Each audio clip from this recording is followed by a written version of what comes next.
Merry Christmas. তো ক্রিসমাসের আগের দিন 24 তারিখ সন্ধ্যাবেলায় বেরোচ্ছি, 5:30 বাজে। মিষ্টুকে নিয়ে বেরোলাম, গোপাল ঘুমোচ্ছে। যাচ্ছি ক্রিসমাস ট্রি কিনতে আর ডেকোরেশনের কিছু জিনিস কিনবো। সাথে ভাবছি দিদাকেও একটু দেখে আসবো, আমার দিদার শরীর ভালো নেই।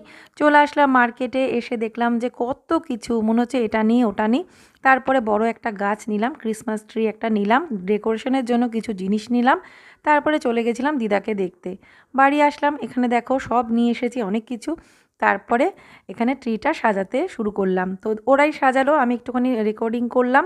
তো আর এটা গাছটা নিচেই রাখা যায়, কিন্তু আমি একটা টুলের ওপরে রেখেছি একটা কাপড় পেতে, একেবারে নিচে রাখিনি, ফ্লোরে রাখিনি। তো প্রতি বছরই কিন্তু ক্রিসমাস ট্রি সাজিয়ে আমরা ক্রিসমাস সেলিব্রেট করি, আনন্দ করি, কেক খাওয়া হয়। তবে হ্যাঁ, এবছর নতুন গাছ কেনা হলো বড়, আর অনেক কিছু ডেকোরেশনের কিনলাম। তো কেমন লাগছে অবশ্যই তোমরা কমেন্ট করে জানিও। পুরো ব্লগটা দেখার জন্য চ্যানেলটা ভিজিট করো। Bye bye, Radhe Radhe.